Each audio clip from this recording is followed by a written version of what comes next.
Hello বন্ধুরা, রাধে রাধে। আপনারা সবাই কেমন আছেন? আশা করি ভালো আছেন, আমিও ভালো আছি।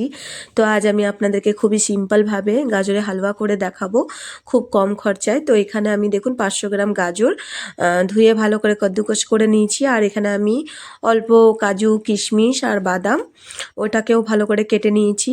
আর এখানে আমি কড়াই গরম করে 2 চামচের মতন ঘি দিয়ে দিলাম। ঘিটা আমার গরম হয়ে এলেই আমি গাজরগুলো এর মধ্যে দিয়ে দেবো।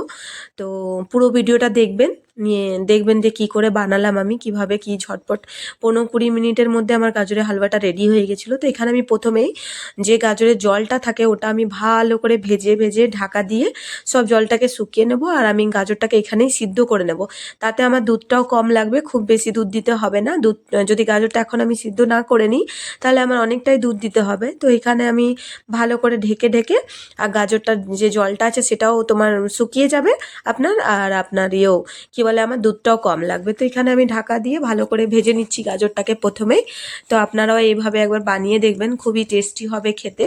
মানে শীতকালে গাজরের হালুয়া খুব ভাল লাগে খেতে, কারণ কি শীতকালে টাটকা টাটকা গাজর পাওয়া যায় আর গাজরটা নিজেই মানে প্রচুর মিষ্টি থাকে। তো এখানে দেখুন ভালো করে জলটা আমার শুকিয়ে গেছে গাজরের, আর কোনো জল নেই। তো আমি এবার দুধ দিয়ে দেবো। তো আমি 500 গ্রাম এখানে গাজর নিয়েছি, তো আমি 500 গ্রাম এখানে দুধ দিয়ে দেবো। আর দুধটা আমার হালকা গরম আছে।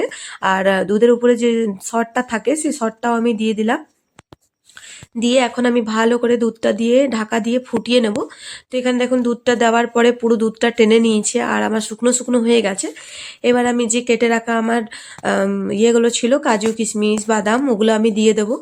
আর এলাচ আমি 4টে এলাচ খোসা ছাড়িয়ে ইয়ে করে নিয়েছিলাম, একটু থেতো করে নিয়েছিলাম। তো এলাচ গুঁড়ো এখানে করে নিয়েছি, ওই এলাচ গুঁড়োটাও আমি দিয়ে দেবো। আর এলাচ গুঁড়োটা দিয়ে আমি 2-3 মিনিটের মতন এখানে একটু এটাকে বানিয়ে নেবো আরও। তারপরে আমি এর মধ্যে চিনি দেবো। চিনি দিলে আবার আলাদা জল বেরোবে চিনির থেকে। তো এখানে আমি দেখুন এটা ভালো করে মিক্স করে নিলাম। এবার আমি চিনি দিয়ে দেবো। তো আমি 150 গ্রামের মতন চিনি নিয়েছিলাম 500 গাজরের জন্য। তো কিন্তু গাজরটা প্রচুর মিষ্টি আছে, তার জন্য আমি 125 গ্রামের মতনই চিনি দেবো। তো এখানে আমি 125 গ্রামের মতন চিনি দিচ্ছি। আপনারা নিজের যতটা মিষ্টি খান সেই হিসাবে দেখে নেবেন, কেন গাজরটা আমার অনেকটাই মিষ্টি ছিল, তো ওই জন্য আমি চিনিটা একটু কম দিলাম। তো এইভাবে আপনারাও একবার বানিয়ে দেখবেন। আর আমার রেসিপির ভিডিওগুলো আপনাদের কেমন লাগে অবশ্যই একটা লাইক কমেন্ট করবেন। আর আবার দেখা হবে আমার নতুন ভিডিওর সঙ্গে।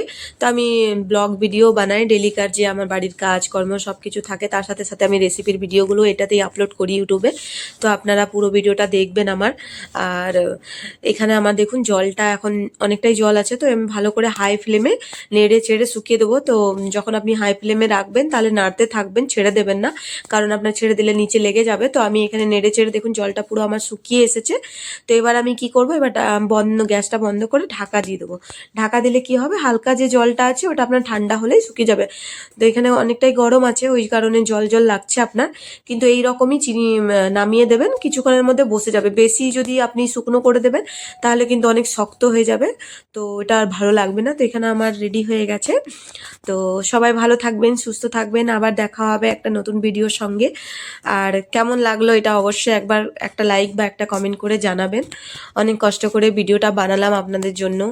আর রেসিপির ভিডিওগুলো আমার কেমন লাগে সেটাও অবশ্যই জানাবেন। তো এখানে আমার হালুয়া রেডি হয়ে গেছে, এবার হাজব্যান্ডকে দিয়ে দিই খেতে। তো এখানে দেখুন, আবার দেখা হবে। রাধে রাধে।